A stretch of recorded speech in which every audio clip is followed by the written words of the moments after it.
morning po sa ating lahat, mga ma'am at sir. Today ay nandito tayo sa Josefina's Village. Matatagpuan ito sa Barangay Kuliling, San Carlos City, Pangasinan. At nandito ako ngayon sa Phase 2 ng village dahil yung Phase 1 ay sold out na po. Karamihan po sa mga available ay dito po matatagpuan sa Phase 2. So itong kinaroroonan ko po ay inner lot na may sukat na 64 square meter. At kung gusto nyo po ng mas malawak na lot area, maaari po kayong kumuha ng magkatabi. So maaaring dalawa or tatlo. So ang reservation po natin dito per lot ay 5,000 pesos. At i-deduct naman po yan sa inyong total contract price. At 20 to 30% ang ating down payment. Mas malaking down payment, mas maliit at mas mabilis yung paghuhulog po natin. So, hindi po natin namamalayan 2 to 3 years up to 5 years po ay magkakaroon ka na ng sariling property dito sa San Carlos City, Pangasinan na nakapangalan sa iyo mismo. Ayan. So mula dito sa Phase 2 hanggang doon sa ating Gate 2, around 100 meters lang po yung layo. At papunta naman po doon sa Gate 1 ay around 200 meters. So napakaganda po na mag-jogging po dito sa umaga dahil malawak po yung cemented road po dito.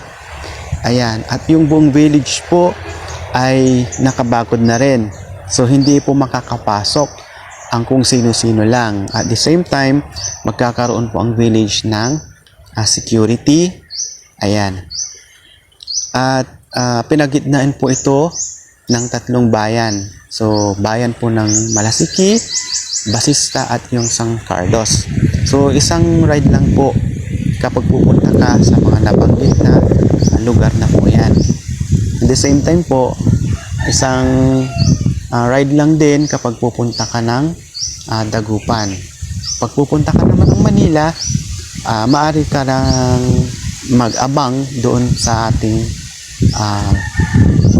doon po sa Gate 1. Malapit po sa highway po, provincial road. And then, malamig po yung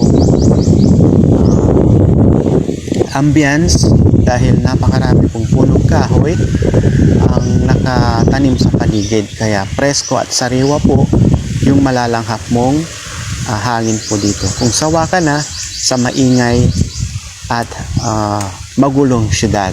Ayan. Maaari mong i-consider ang Josefina's Village.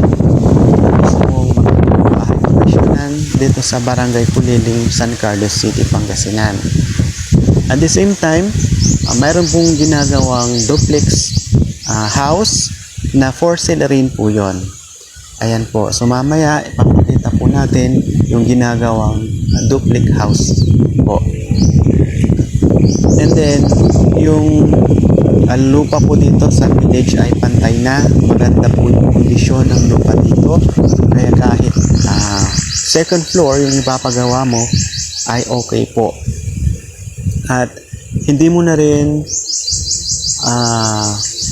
hindi ka nagagastos para sa panambak dahil pantay po yung lupa dito sa village. So nakatayo na rin po yung poste para sa kuryente.